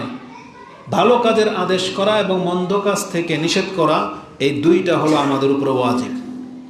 ওয়াজিব মানে ফরজ, একই কথা। আমাদের প্রত্যেকের উপরে এটা হচ্ছে ওয়াজিব মানে লাজিম।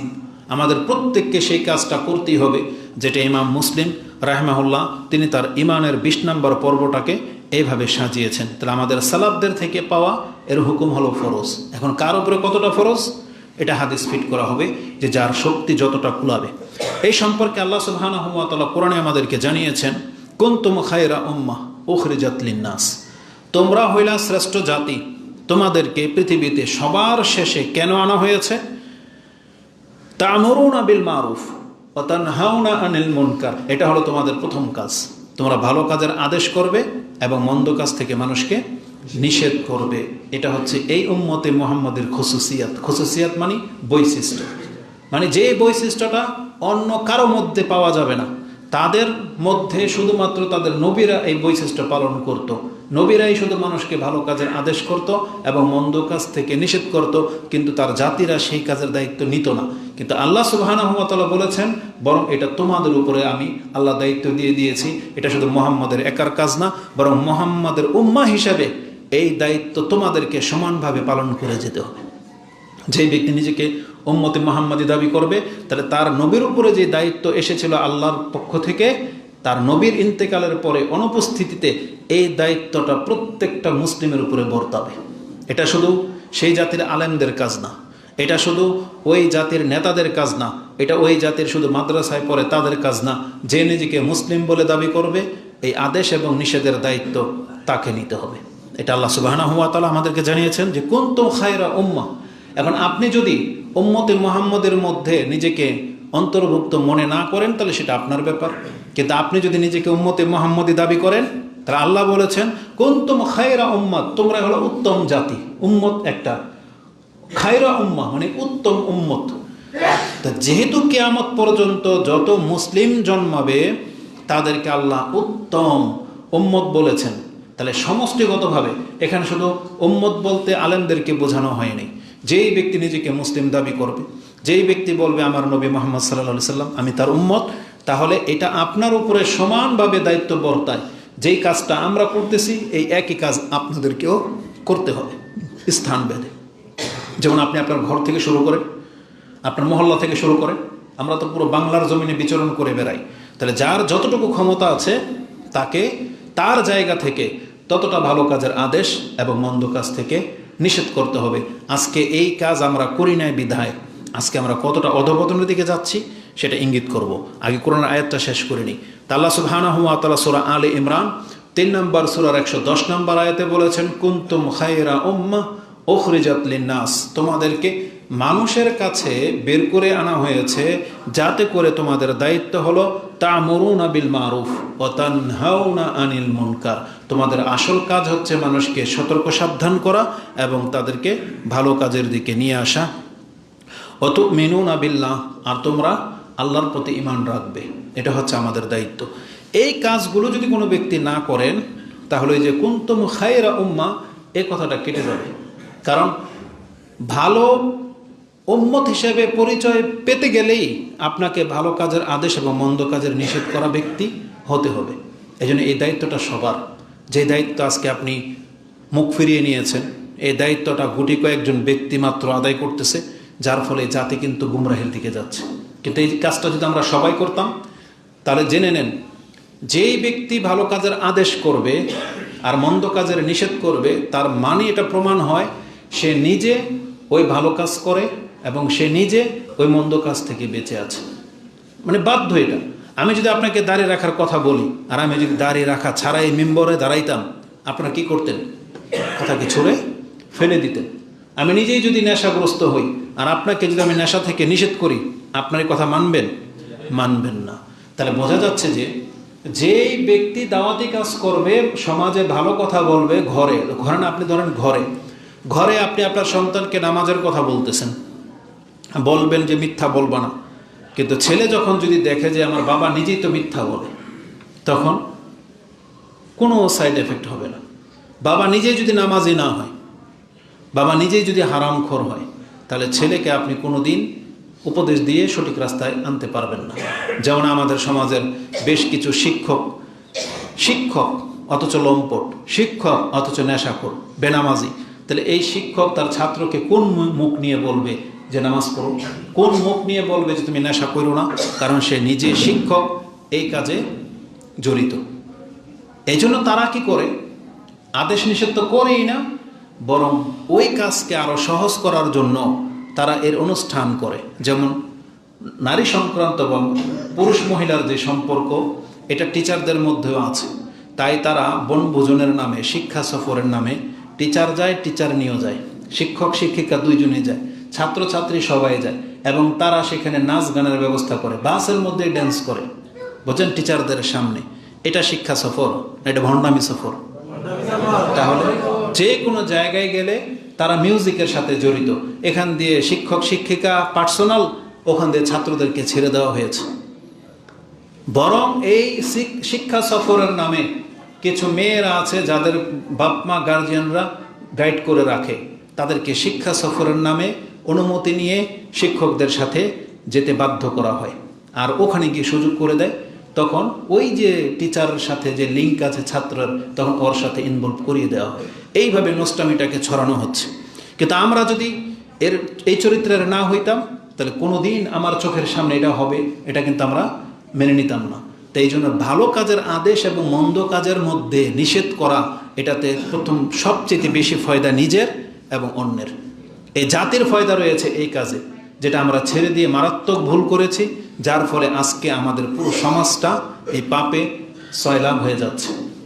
এটা চাইতো মারাত্মক ক্ষতি কি, সেটা আমি আপনাকে বলবো। তা আল্লাহ সুবহানাহু ওয়া তাআলা বলেছেন যে তোমরা হইলা উত্তম জাতি, তোমাদেরকে বের করে আনা হয়েছে যাতে করে তোমরা জাতিকে সতর্ক সাবধান করতে পারো।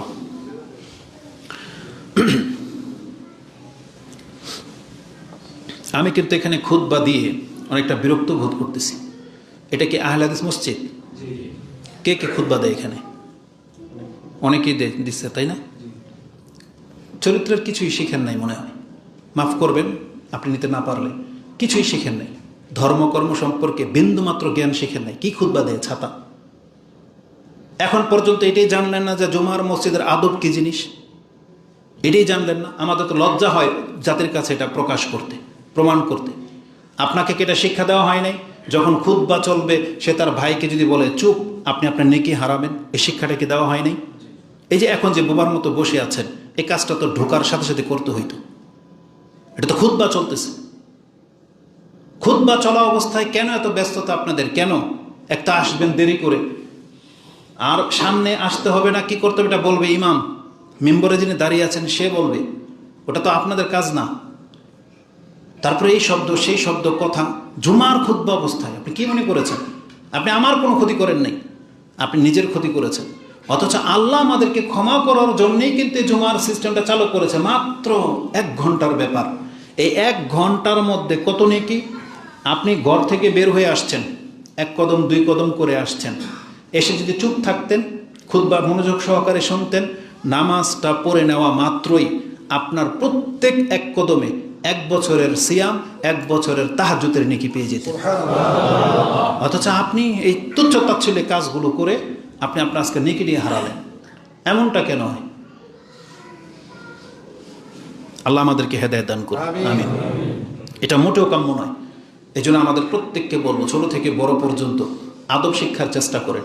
আসবেন একবার বোবার মতো, এটা আল্লাহর ঘর, এখানে কোনো নেতা দাঁড়ায় নাই। আজকে নেতা দাঁড়ালে হয়তো তার অনুসারীরা চুপচাপ মেনে নিত, কারণ ভয় পায় নেতাদেরকে, নাহলে পদক থেকে আলাদা করে দেবে, স্বার্থ হারিয়ে যাবে।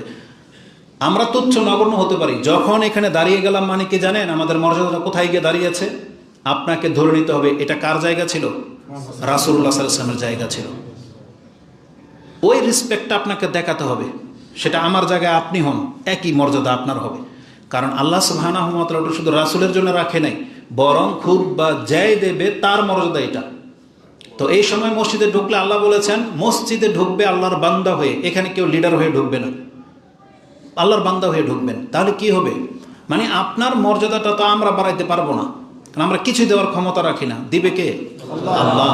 তাহলে আপনি মর্যাদাবান হতে চাইলে, নেকি কামাইতে চাইলে এই আদবগুলো রক্ষা করবেন, তাহলে আপনি সেই নেকি পেয়ে যাবেন। উপরন্ত যখন নিজেদেরকে পরিচয় দিবেন আমি কোরআন সুন্নাহর ওয়ালা, আহলে হাদিসের লোক, তখন তো আপনার উপরে দায়িত্বটা আরও বেড়ে যাবে। কারণ আপনার প্রত্যেকটা কাজ কথা হতে হবে ইলমের ভিত্তিতে। ওই সমাজ কিভাবে চলে সেটা না, আপনাকে চলতে হবে কোরআন হাদিসের ভিত্তিতে। আর আশা করি এতদিন 1400 বছর হয়ে গেছে খুতবা শুনিয়ে যাচ্ছেন, অথচ আপনি এ আদব মানবেন না, শিখবেন না, তাহলে এই জাতির পরিবর্তন হবে কিভাবে? এই জন্য প্রত্যেক খুতবায় একটা মাসলা আপনি শিখে নেবেন যাতে নেক্সট টাইম আপনাকে আর সেই সম্পর্কে বলতে না হয়। এইভাবেই কিন্তু 100টা আদব শিখা হয়ে যাবে। তখন জাতি উন্নত হবে, তখন জাতির মধ্যে ইসলামের একটা ভাবমূর্তি ফুটে উঠবে। আল্লাহ আমাদেরকে কবুল করুন, আমিন। তো কথা হচ্ছে যে ভালো কাজের আদেশ এবং মন্দ কাজের নিষেধ করার গুরুত্ব সম্পর্কে বলতে চাচ্ছিলাম যে আল্লাহ সুবহানাহু ওয়া তাআলা বলেছেন এই কাজটা যারা করে তারাই হলো শ্রেষ্ঠ জাতি, শ্রেষ্ঠ উম্মত। এবং আল্লাহ সুবহানাহু ওয়া তাআলা বলেছেন এটা আমাদের উপরে যে দায়িত্ব, এই সম্পর্কে আপনি সূরা তাওবা 9 নম্বর সূরার 71 নম্বর আয়াতে পেয়ে যাবেন। আল্লাহ বলেছেন আল্লাহ বলেছেন ওয়াল মুমিনুনা ওয়াল মুমিনাতু বাদুহুম আউলিয়াউ বাদ। মুমিন পুরুষ এবং মুমিন নারী তো একে অপরের সঙ্গী, একে অপরের একটা টিম, একে অপরের একটা সাপোর্ট। বাদুহুম আউলিয়াউ বাদ, বন্ধু। ইয়ামুরুনা বিল মারুফি ওয়া ইয়ানহাউনা আনিল মুনকার। তাদের কাজই হলো একে অপরকে তারা ভালো কাজের আদেশ করবে এবং মন্দ কাজ থেকে নিষেধ করবে। এটা হবে ঘর থেকে। যেহেতু মুমিন পুরুষ আর মুমিন নারীর কথা বলা হয়েছে, তার মানে একজন স্বামী স্ত্রী, সে মুমিন পুরুষ এবং মুমিন নারী, তারা একে অপরকে ভালো কাজের আদেশ করবে এবং মন্দ কাজ থেকে নিষেধ করবে। স্বামী যখন দেখবে স্ত্রীর মধ্যে এই জিনিসটা মন্দ, তখন তাকে নিষেধ করবে। স্ত্রীও যখন দেখবে স্বামীর এই জায়গাটা মন্দ, তখন নিষেধ করবে। এখানে একটু আপনার ব্যাঘাত ঘটবে। স্বামী যখন স্ত্রীকে কোনো ভালো কাজের আদেশ করে বা মন্দ কাজ থেকে নিষেধ করে, এই স্ত্রী তখন তার নিজের চরিত্রটাকে প্রাধান্য দিতে গেলেই সংসারে একটু অশান্তি হবে। আবার মহিলাও যখন মুমিনা এই আয়াতের বাস্তবায়নকারী হবে, যখন তার স্বামীকে অন্যায় কাজ থেকে বাধা দেবে এবং ফজর নামাজে ধাক্কে তুলতে চাইবে, তখন দেখা যাবে স্বামী যদি ওই চরিত্রের না হয়, তখন তার গায়ে আঘাত লাগবে। কারণ আমাদের কাছে অনেক রিপোর্ট আছে যে যখন কোনো মহিলা কোনো স্বামীকে শুধরাতে বলে, নেশা ছাড়তে বলে, নামাজ পড়তে বলে, তখন তার গায়ে আঘাত করা হয়।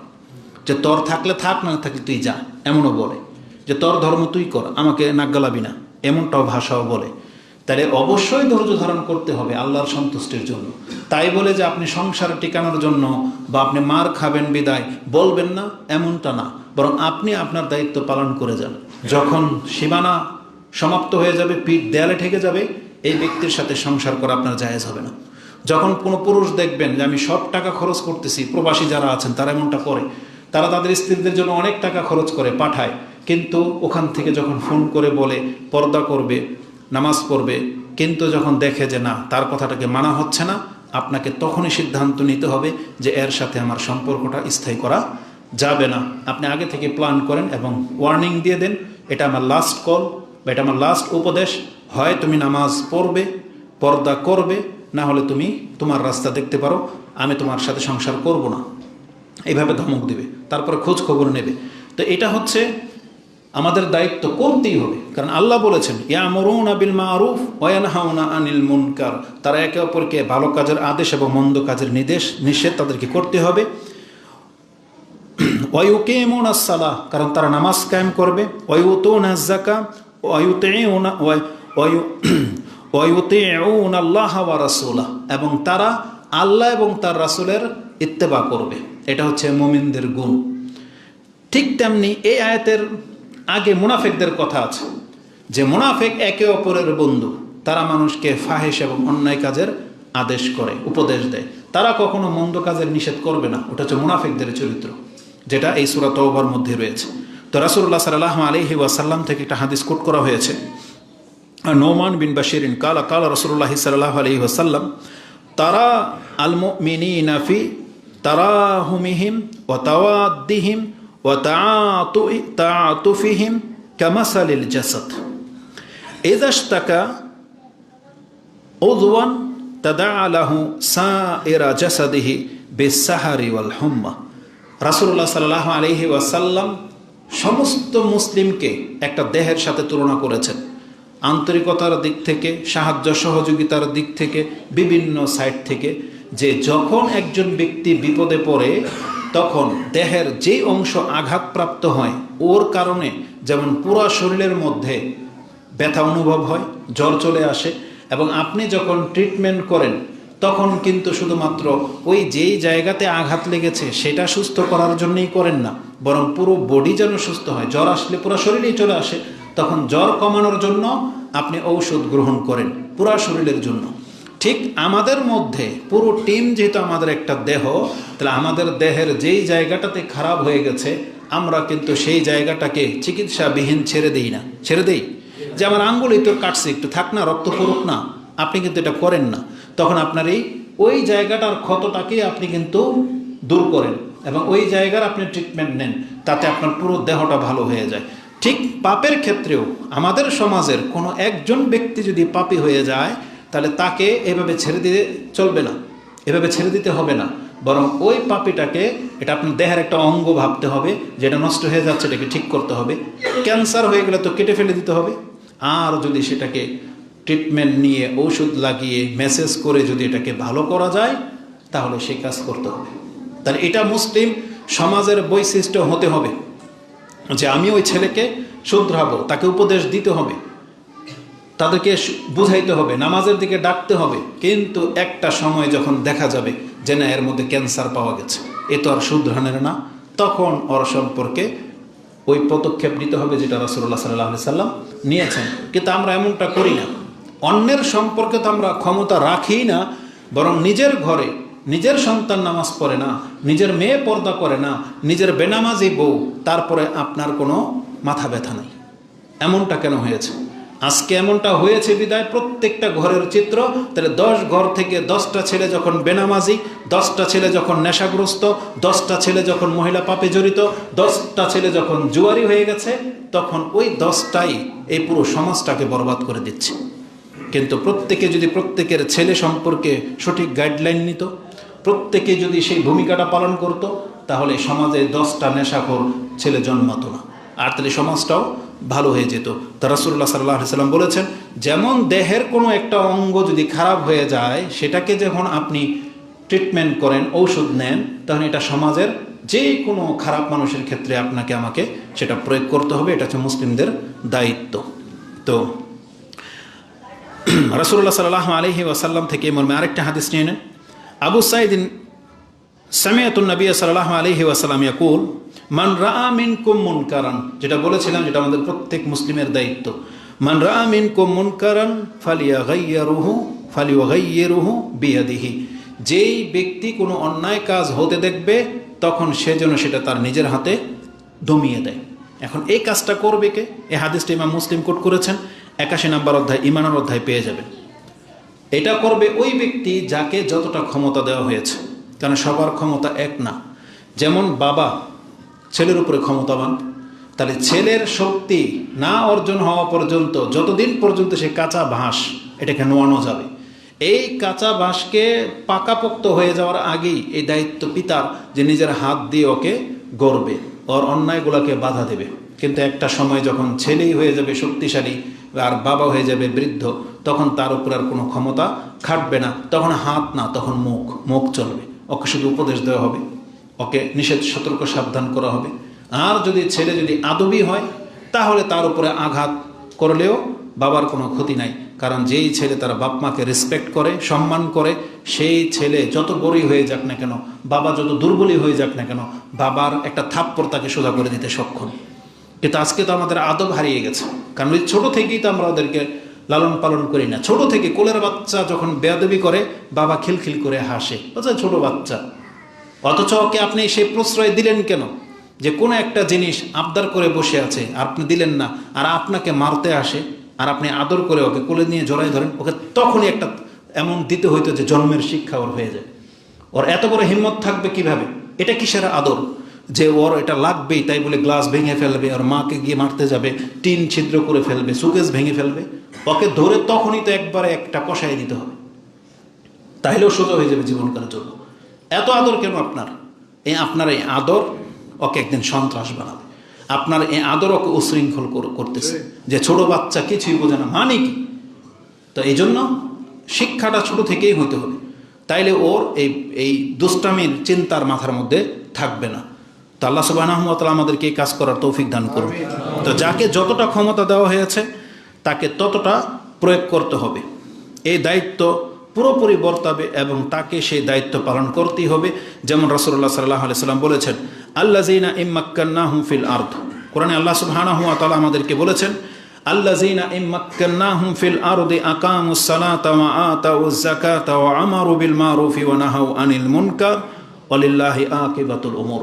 যে আয়াতটি আপনি সূরা হজ 22 নম্বর সূরার 41-এ পেয়ে যাবেন। আল্লাহ বলেছেন এই যে ক্ষমতা পেলে যে ক্ষমতা প্রয়োগ করতে হবে, আল্লাহ বলেছেন আল্লাযীনা ইম্মাক্কান্নাহুম ফিল আরদ, আমি যাকে এই জমিনে ক্ষমতা দিয়ে দিলাম, যাকে এই জমিনের মালিকত্ব দিয়ে দিলাম, তাহলে তার কাজ হলো সেই জমিনে সে নামাজ কায়েম করবে, সেই জমিনে সে যাকাতের বিধান প্রতিষ্ঠিত করবে এবং মানুষকে ভালো কাজের আদেশ করবে এবং মন্দ কাজ থেকে নিষেধ করবে। যেই কাজটা করতেন আমাদের সালাফগুন, যারা খোলাফায়ে রাশিদিন ছিলেন, তারা এই কাজটা করতেন।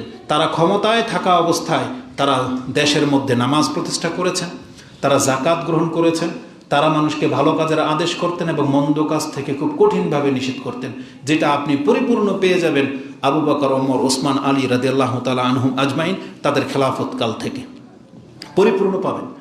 এক শ্রেণীর মানুষ যাকাতকে অস্বীকার করলো, আবু বকর রাদিয়াল্লাহু তাআলা আনহু, তার মতো নরম মানুষ রাসূলের পরে এই পৃথিবীতে আর একজনকে সৃষ্টি করা হয়নি।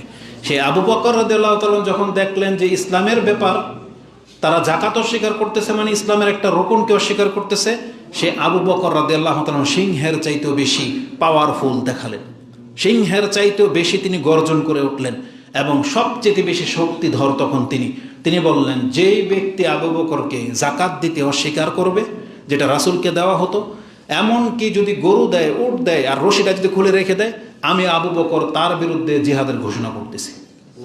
কত ক্ষমতা দেখিয়েছেন তিনি, যার ফলে আজ পর্যন্ত এই যাকাত প্রতিষ্ঠিত হয়ে গেছে। কিন্তু তখন যদি তিনি ছাড় দিতেন তাহলে যাকাত হয়তো তখন থেকে উঠে যেত। কারণ ওমর রাদিয়াল্লাহু তাআলার ব্যাপারটা বুঝতে পারেন নাই যে আপনি কিভাবে তাদের উপরে যুদ্ধ করবেন যারা নিজেদেরকে মুসলিম দাবি করে, লা ইলাহা ইল্লাল্লাহ বলতেছে। তখন আবু বকর বলেছিল, ওয়াল্লাহি আমি আল্লাহর কসম করে বলতেছি, তারা যদি আমাকে একটা রশি দিতে অস্বীকার করে, আমি আবু বকর ওদের বিরুদ্ধে জিহাদ ঘোষণা করব। তখন ওমর রাদিয়াল্লাহু তাআলা বুঝতে পেরেছিলেন যে আবু বকর রাদিয়াল্লাহু তাআলা সঠিক পথের উপরে আছেন। তখন তিনি তাকে সঠিক হিসাবে তার হাত আরও শক্ত করলেন, নাহলে ওমর রাদিয়াল্লাহু তাআলার যুগ থেকে এটা গায়েব হয়ে যেত। তাহলে যার দায়িত্ব যত বেশি, সে ওই ভূমিকাটা পালন করবে, যেটা আমাদের সালাফরা করে গেছেন, কিন্তু আমরা সেটা করতেছি না। আজকে আমাদের সমাজে কত রকমের অন্যায় হয়, যারাই ক্ষমতায় আসে, আশ্চর্যের ব্যাপার হলো যেই দলটাকে ইসলামিক রূপ নিয়ে আমরা মাঠে দেখতে পাই, যারা নিজেদেরকে ইসলামিক দল বলে ক্ষমতায় আসতে চাচ্ছে, তাদের আমির বলতেছে যে আমি যদি ক্ষমতায় আসি তাহলে মহিলাদেরকে আমরা পোশাক পরার স্বাধীনতা দিয়ে দিব। কি মনে করেন, এটা ইসলামিক দলের নেতার কথা হইতে পারে?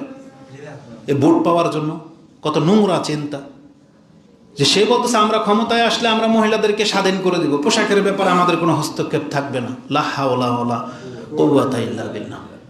আল্লাহ সুবহানাহু ওয়া তাআলা এই জাতিকে কোনোদিন ইসলামিক রূপ নিয়ে খেলাফত দেবে না, জেনে নেন। কারণ এরা এই জাতিটা তার ইসলামের সাথে নাফরমানি গাদ্দারি করবে, ইসলামের বিধানের সাথে গাদ্দারি করবে। কারণ তারা ক্ষমতার লোভে চুক্তি করে আসতেছে যে আমাদেরকে বসালে আমরা পর্দার ক্ষেত্রে শিথিল করে দেব।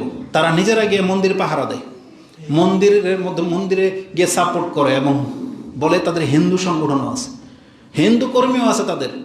এটা কোনোদিন ইসলামিক দল হতে পারে না। এই জন্য আমরা ওই সমস্ত মুসলিম ভাইদেরকে সতর্ক সাবধান করব যে চিনার চেষ্টা করেন, এবং এই বক্তব্য যদি ভুল হয়ে থাকে তাহলে তাকে এটাকে শুধরাইতে হবে যেন আমাদের ভুল হয়েছে। কারণ আল্লাহ সুবহানাহু ওয়া তাআলা তিনি হচ্ছে ক্ষমতার মালিক, তিনি যাকে চায় ক্ষমতা দিয়ে রাখেন, তিনি যাকে চায় ক্ষমতা কিন্তু ছিনিয়ে নেন।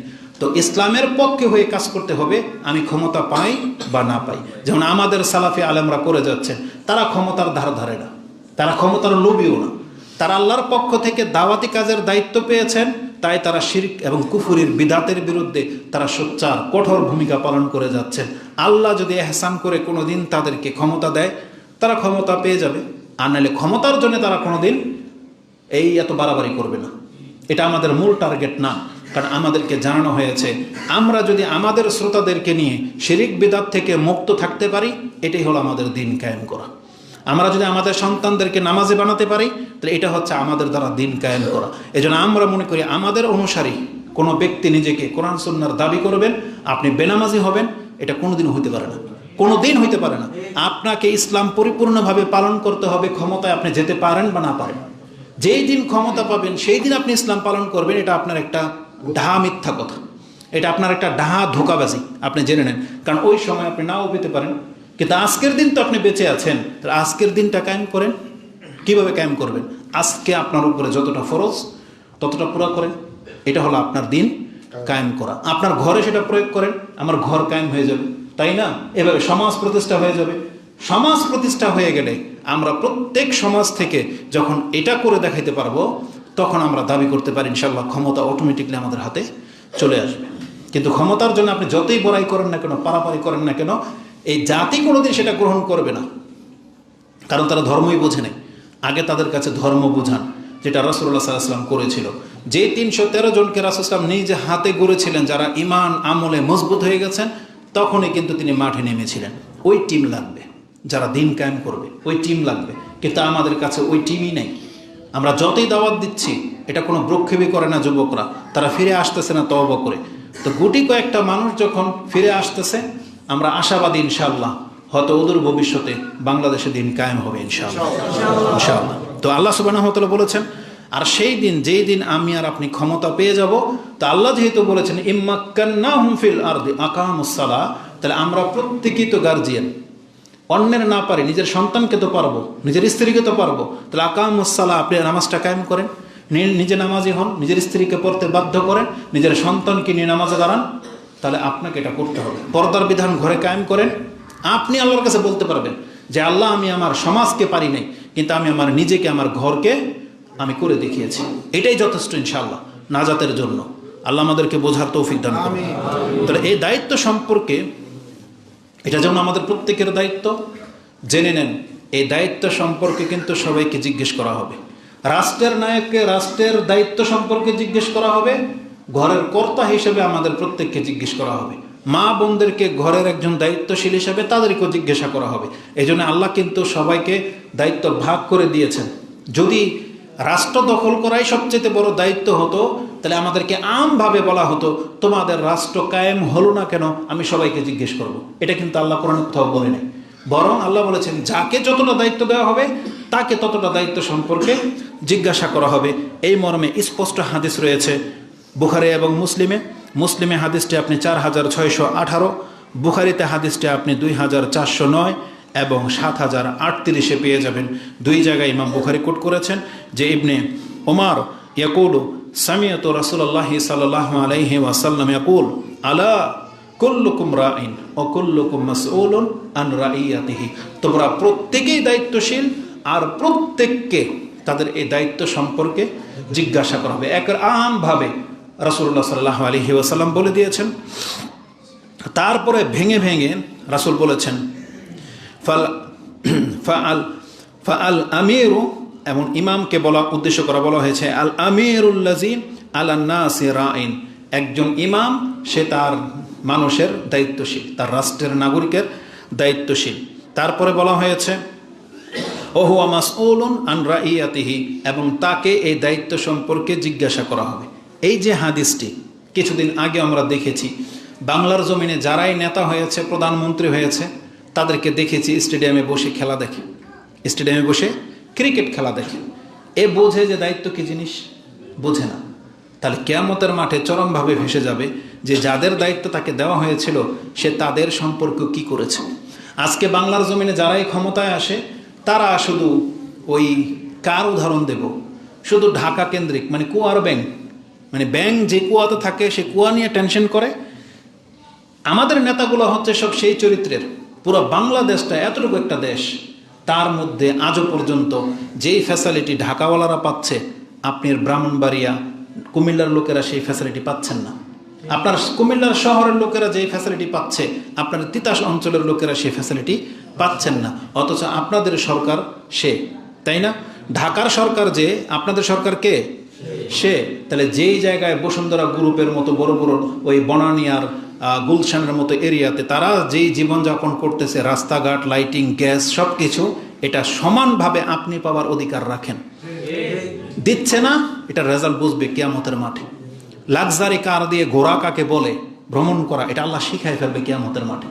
এই জন্য ওমর রাদিয়াল্লাহু তাআলা আনহু সম্ভবত বলেছিলেন এইভাবে, অথবা রাসূল সাল্লাল্লাহু আলাইহি ওয়াসাল্লাম বলেছিলেন, যাকে দুইজন ব্যক্তির দায়িত্ব দিয়ে দেওয়া হলো, তাকে ছুরিবিহীন জবাই করে দেওয়া হলো। তার মানে কি? এই ব্যক্তি হালাক হবেই হবে।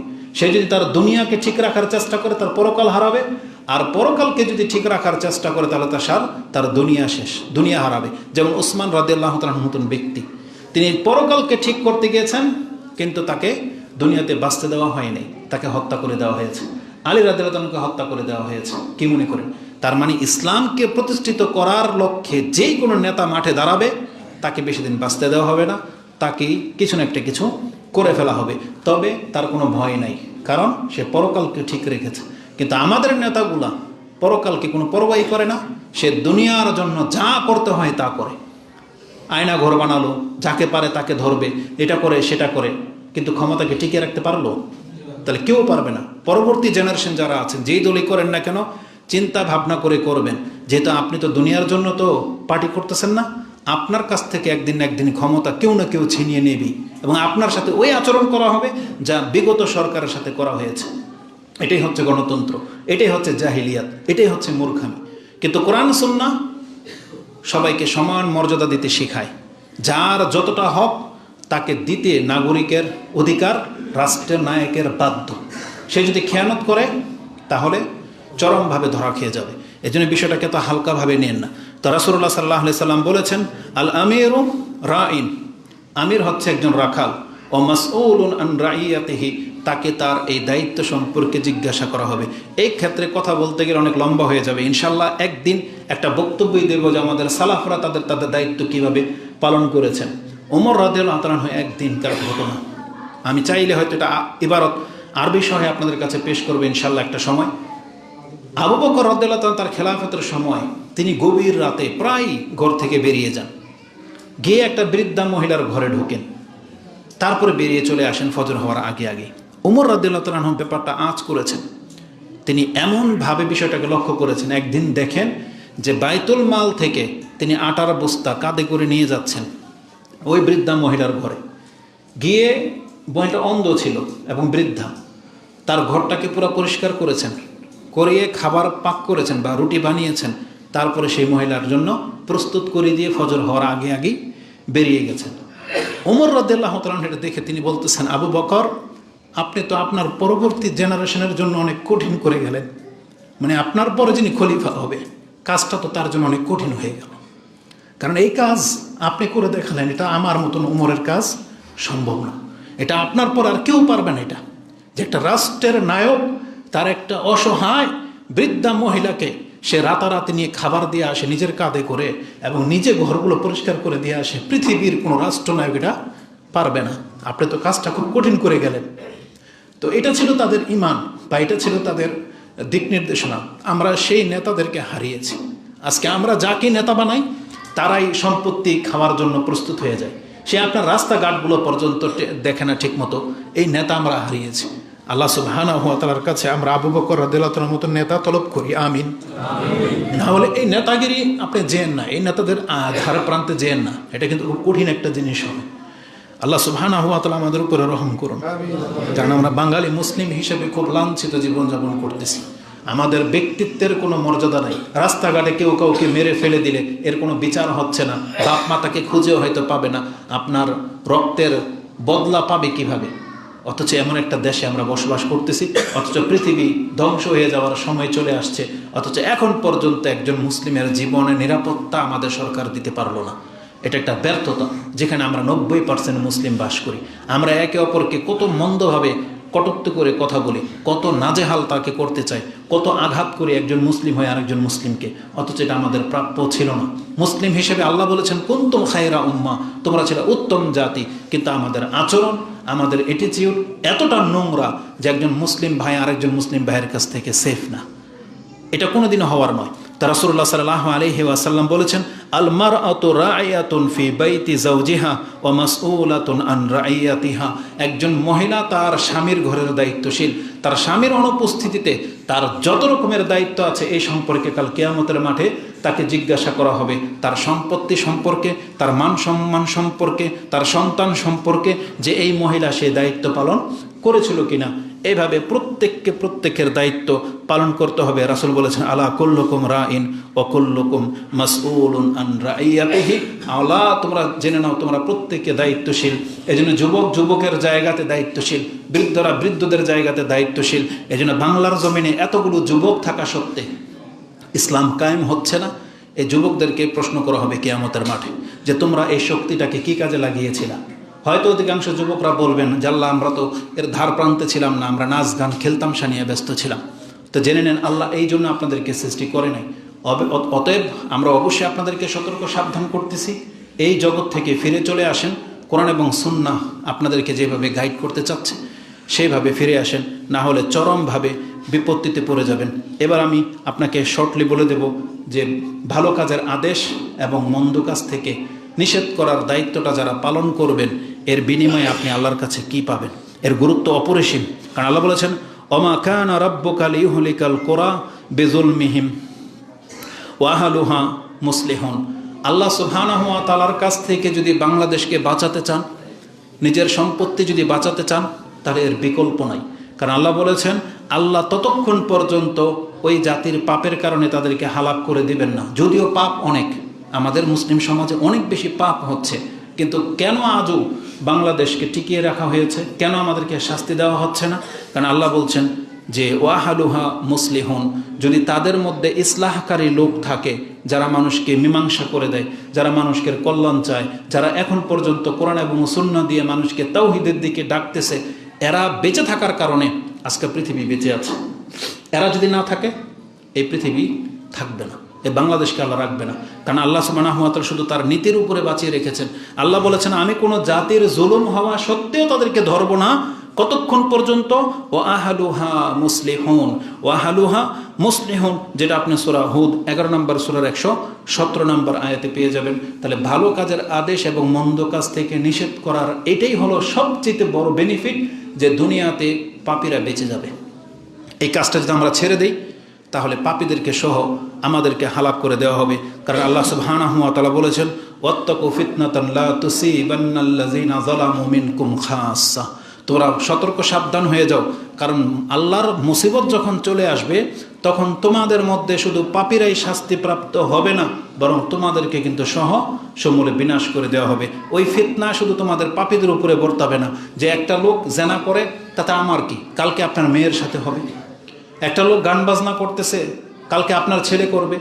এখানে একটা ক্রাম বোর্ডের ঘর বসানো হয়েছে, আপনি দায়িত্বশীল, আপনি বলতেছেন এটা আমার কি, পোলাপান একটু খেলবি, বরং আপনার সমাজের প্রত্যেকটা যুবককে জুয়ারি করে ছেড়ে দিবে এই ক্রাম বোর্ড।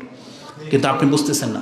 এই জন্য আল্লাহ বলছেন, ওয়াত্তাকু ফিতনাতান লা তুসিবান্নাল্লাযিনা যালামু মিনকুম খাসসা। তোমাদের শুধু ওই পাপীদের উপরে এই ফিতনা পতিত হবে না, বরং তোমরাও এর মধ্যে পতিত হবে। এবং আল্লাহ বলেছেন, ওয়ালামু আন্নাল্লাহা শাদীদুল ইকাব। আর আল্লাহর পাকড়াও কিন্তু বড় কঠিন। আল্লাহ যখন ধরবে তখন খুব শক্তভাবে কিন্তু ধরবে। এজন্য আমাদেরকে এই কথাগুলোকে মনে রাখতে হবে। এই আয়াতটি সূরা আনফাল 25 নম্বর আয়াতে রয়েছে। সর্বশেষ যে হাদিসটি উল্লেখ করব সেটা হচ্ছে, আমরা যারা সৎ লোক, আজকে আমাদের চরিত্র হলো আমি নামাজ পড়ি, ও নামাজ পড়ে না, তাতে কী হয়েছে? ওকে আপনি নামাজের কথা বলতেছেন না। আপনি নেশা করেন না, ও নেশা করে, তাতে কী হয়েছে? আপনি ওকে ছেড়ে দিয়েছেন। কিন্তু রাসূল বলেছেন, তোমাদের উদাহরণ হলো ওই জাহাজে চড়া ব্যক্তিদের মতো। তাদের মধ্যে এক শ্রেণীর মানুষ হচ্ছে উচ্চ, আরেক শ্রেণীর মানুষ হচ্ছে নিচু। উঁচু শ্রেণীর মানুষ কারা? এই যারা ধর্মকর্ম করেন, দাঁড়িয়ে রেখেছেন, হালাল খাচ্ছেন, ইবাদত করে লেগে আছেন। আর আপনি মনে করতেছেন দূর, ওরা পাপ করে করুক, ওদের সাথে তো আমাদের কোনো সম্পর্ক নাই। রাসূল এক্সাম্পল দিয়েছেন সেই জাহাজওয়ালাদের মতো। এখন নিচের ওয়ালাদের পানির প্রয়োজন। তারা দেখতেছে আমাদের জগৎ ভিন্ন, তাদের জগৎ ভিন্ন, আমরা কোনো ওই ধার্মিক লোকদেরকে ডিস্টার্ব করব, আমরা পানি নিচের দিক থেকে ছিদ্র করে তুলে নিই। তখন তারা জাহাজের নিচে ছিদ্র করা শুরু করে দিল। আর আপনারা যারা ধার্মিক আছেন তারা মনে করে পাপীরা যা করে করুক, আমাদের কি? ওই উচ্চ বংশশীল লোকেরা যদি বলে যে নিম্ন শ্রেণীর মানুষ যা খুশি তা করুক, আমাদের কি? লঞ্চ যখন ডুববে শুধু নিচের টুকরে ডুববে? পুরোটাই ডুববে। তাহলে আমাদের বাংলাদেশকে যদি টিকাতে হয়, তাহলে সৎ লোকদের উচিত এই অসৎ লোকদের হাত পাও ধরে এই জুলুম করা থেকে বিরত রাখা। রাসূলুল্লাহ সাল্লাল্লাহু আলাইহি ওয়াসাল্লাম, তুমি তোমার ভাইকে সাহায্য করো, জালিমান আও মাজলুমান। তোমার ভাই যদি জালেম হয় তাও সাহায্য করো, মাজলুম হলে সাহায্য করো। মাজলুমকে সাহায্য করতে হবে এটা তোমরা জানি, কিন্তু জালেমকে কিভাবে সাহায্য করতে হবে? রাসূল বলেছেন, তার জুলুম করা থেকে তাকে বিরত রাখো। তার জুলুম করা থেকে বিরত রাখো। গত এক প্রোগ্রামে এদিকে আসছিলাম, তখন শুনলাম আপনার এই এলাকার কোনো একটা জায়গায় নাকি প্রায় রাত্রে ডাকাতি হয়। এখন বলা হচ্ছে কারা ডাকাতি করে, এদেরকেও নাকি জাতি চিনে, এরা নাকি নেতার ভাই, চেয়ারম্যানের ভাই নাকি ভাগিনা বা ভাতিজা। লজ্জা হয় না মুসলিমদের? একজন চেয়ারম্যান তার ভাতিজা 10 জন লোক হবে না হয়? আপনার গ্রামবাসী কয়জন? মানে আপনার চাস্তো ভাই বিদায়, আপনার আত্মীয় বিদায় চুপ করে বসে আছেন চেয়ারম্যানের দিয়ে দোহাই দিয়ে যে নেতার ভাই। নেতার ভাই কি আপনাদের চেয়ে শক্তিশালী? তাহলে আপনাদের যদি 100টা পরিবারের 100টা ছেলে দাঁড়িয়ে যায়, ওই নেতার চেয়ারম্যানের একটা পরিবার কি করতে পারবে? কিন্তু তারা প্রতিনিয়ত যখন এই ছেঁচড়ামি করে, এক ব্যক্তি মাছ ধরে নিয়ে আসে আর মাছগুলো জোর করে ছিনিয়ে নিয়ে যায়, রাস্তার মধ্যে একটা অটোওয়ালা সিএনজিওয়ালা সারাদিন মেহনত করে কিছু টাকা ইনকাম করে, আর তার মতো লোচ্চা ছেঁচড়া বদমাশগুলো এই টাকাগুলাকে তারা ছিনিয়ে নেয়, আর আপনারা বলেন মুসলিম সুশীল সমাজ। ধিক্কার! আপনাদের লজ্জা হয় না যে একজন ব্যক্তির ক্ষমতা এইভাবে খাটে কি করে? কতদিন আপনারা এইভাবে প্রশ্রয় দিবেন? আপনাদের অঞ্চলে এইভাবে ডাকাতি হবে? কিভাবে এটা করতে পারেন? কিভাবে? অথচ মুসলিমদের গায়ে কি রক্ত নাই? আপনাদের এলাকার বদনাম হচ্ছে না? আমাদের সাথে যেটা করা হবে না কোনো গ্যারান্টি আছে? তাহলে কেন আমরা গিয়ে অন্য জায়গায় বলবো যে কুমিল্লা তিতাস অঞ্চলের এই জায়গাতে আমাদের ডাকাতি করে রেখে দিয়েছে, ওখানে নাকি এক ধরনের সন্ত্রাসী আছে যারা ওই অটোওয়ালাদের কাছ থেকে টাকা খায়? এত ছেঁচড়া থাকবে কেন মানুষ? অথচ এমনটাই হয়েছে, এই যে ওরা পাপ করে আমরা কি করব না, আপনাকে তো ডুবাবে, আপনার সমাজকে তো ডুবাবে এই ছেঁচড়ামি। এই জন্য রাসূল সাল্লাল্লাহু আলাইহি ওয়াসাল্লাম বলেছেন যে অন্যায় কাজে বাধা তোমাদের প্রত্যেককে দিতে হবে। যেহেতু সময় পাস হয়ে গেছে, আমি শুধু হাদিসের নাম্বারটা বলে দিই।